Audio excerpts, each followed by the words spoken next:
It's going to turn 2021, I mean for the Chinese calendar. I know this entry is a little late, but it truly took me a while to really reflect on what the heck God worked on me, especially in 2020. 今天是2020年的最后一天，天空居然是粉红色的。The memories I made in these years are the most vivid so far in my life, and it simultaneously feels so fast at the same time. I've come to realize that time is relative, and it only slows down when you made it a point to actively notice. That's why I'm pausing and reflecting before I enter the communicate. At this moment, I want to share with you guys all the lessons I was being through. I went to Rome to restart my study after graduation in China. I prepared 2 years for this, self-study on Italian, applied to university, all paperwork. Finally, I got a chance to learn something that I like, but not something to survive. During the first year in Rome, I was in a rut. To sum it up shortly, I just feel like a huge hopeless. I work 29 hours per week, an exam every 2 weeks, never good enough Italian, never end working. I have no actual money, no actual time, no actual energy. And my childish face made it worse. If you believe faith is payment for living a moral life, bitterness will creep in whenever life doesn't work out. You judge yourself, you judge people, people judge you. I just wanted to get out of Rome and head up somewhere new. For God's love, in October 2019, I won the scholarship and came to Cologne as an exchange student. It was a big turning point for me. I came here by mistake and I never thought I would crazily feel connected with this city. It was exhilarating to get to start over, be whoever I wanted to be. I live alone and it was my first time ever. No family, no roommates, no nobody. I have so much personal time and space, no small talk, no toxic relationship, no any kind of human interaction that I don't want to have. It was the first time that I really felt free and independent.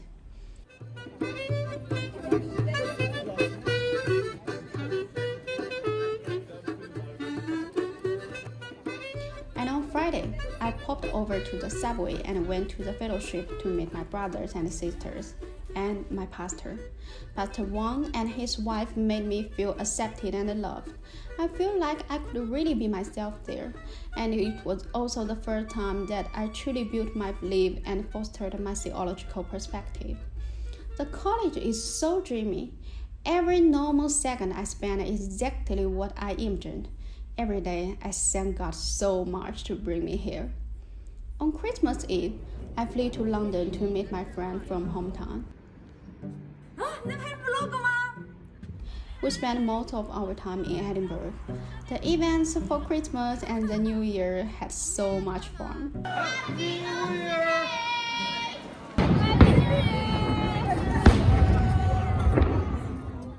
Before I back, I went to Ireland. The trip didn't go well, but nature is extremely amazing.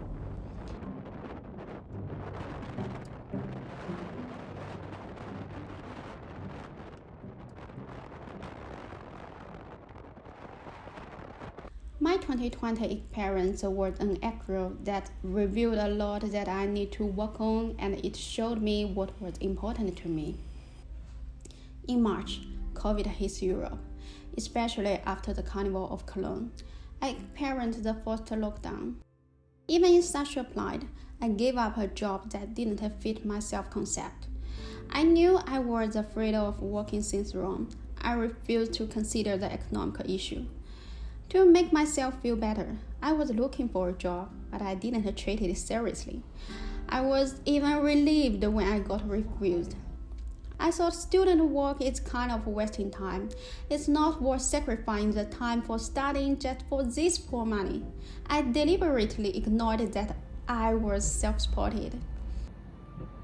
In April, my mind had meltdowns. I thought I could finally concentrate on studying, but I was wrong. Every day was endless self-blaming because I never met the self-requirements.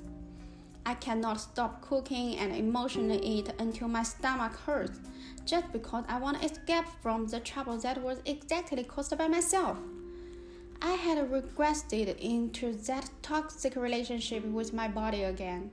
It was frustrating, and there was so much self-loathing.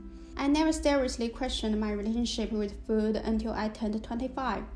It is complicated. Comfort food doesn't make me more comfortable. This is a line that I believed for so long. I had to convince myself that food has no harm. I need to enjoy it, otherwise I cannot overcome the horrible life. And looking back at these clips, I gotta admit that they were amazing. But in no way do I feel like I cannot face the mess without them. It was like a pendulum that swung from left to right. I was caught in this endless cycle of horrible feeding myself, planning a diet, and then dying to hang out with my friends. I was sick and tired of this loop. I couldn't live this anymore. It was not sustainable. I had to tackle my relationship with God first. I highly recommended this book by Sharon Holt Miller. It guides me to get my security back on God, to let God determine who I am and what I did mean. It smoothed out a lot of understandings and make me truly know who is God and what is His will. Until finally, another turning point happened. I got a nice job, and the most grateful part is I took it with joy. The process to obtain this job taught me this lesson again. God has His time. Last year, a brother came to our church just for once. I showed my interest to do the intern in their company. After half a year, he contacted me. At the very start, I didn't really want to take this job because I was still at the moment in which I possessed a negative perception about work. I took the interview just to make myself feel better. I tried, so that was not my fault to have no job and be involved in financial trouble. It was a pandemic. People were losing a job. People were broken. God, you have to take care of me. I've done my best. You got the rest work. I even cannot fall asleep because I was worried that I may win the job. Then was the dramatic part. HR didn't inform me of anything after the interview. No hire, no reject. I had no news for 2 months. But during that time, I finally got no way but to face my situation because there was only €1 left in my bank account. I was in deep trouble. Right after I determined to correct my pattern, HR contacted me. And this time, I accepted it with thanksgiving. So I left Cologne, moved out of the modern city to a small village. The nearest supermarket cost 10 minutes driving. I left my studio, moved into a dormitory, no more private kitchen, no more independent bathroom, but a shared bedroom. It seems that I was losing, but God has a plan. Since the first day of my internship, I have self-discipline, fruit of the Holy Spirit that I pursued so hard before. My body was the first target. I downloaded a calorie tracking app, weighed myself every morning, and documented every calorie I ate. I have successfully maintained a healthy lifestyle for half a year so far. I learned that I could still relive and comfort myself without junk food. Every morning, I woke up feeling so light, sober, and enthusiastic. I felt 100 all day. After abandoning the dreaming life in Cologne, I got the dreaming me, free me. Once again, I learned that freedom is not about greater independence, but greater dependence on God. The other goal is spiritual growth. I started to read. All these mature wise make me rethink my inner problem with the relationship. I had to admit that I wrapped my heart in all kinds of hobbies and little pleasures, avoided any entanglement, and locked it in the coffin of my selfishness, in that safe, dark, motionless, and airless coffee. Then it deteriorated. It would no longer break because it became unbreakable, impenetrable, and unredeemable. The alternative to avoid tragedy, or at least the crisis of tragedy, is eternal destruction. The only safe place outside of heaven, free of the dangers and annoyances that love brings, is hell. God designed the whole Christian life to be walked out in the contact of people, to love people. But to love is willing to be hurt. Fortunately, He heals. It doesn't mean that healing happens on the sidelines alone. We heal to run, or run to heal. The way to love people is to be generous. It varies. For me, it's generous on time and energy. There is no way to make my to-do list above the relationship. Another big change in 2020 is that I finally started a YouTube channel. Hello， 大家好，我是 Esther。 I want to show the lifestyle of a Christian, testimony God's work in my life, and popularize psychology. Chinese Christian is not a common combination. Chinese young Christian is kind of rare, at least on social media. The more I interacted with the world, the more I felt responsible to say it out.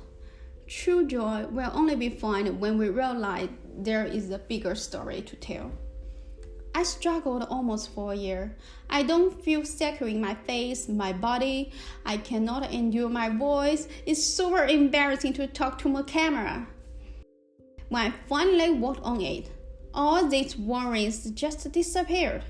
I felt it was God who was working. Of course, I always incline to steal His glory. Repentance is a lifelong course. I started this new year not like I always do, mostly because of the pandemic and also because I'm in debt. But this year, I feel sparkly peaceful even with no fantastic travel. In January, I finally back to Cologne and moved into a nice apartment. It doesn't fit my previous standards of perfection, but for now me, it's a perfect grace from God. We live in a world that encourages us to think we can do it all and that there are no limits on human potential. When I made it, I felt great about myself. When I messed it up, I felt insecure. This mindset is a lie. It brought me endless self-judge and a huge terrifying. But for God's mercy, I got rid of this hollow and deceptive philosophy. Self-development, though important, is not why I exist, and feeling about myself is not the price. I live up to His name, and Himself is wise and reward. I thought it would be a good ending to leave this quote here.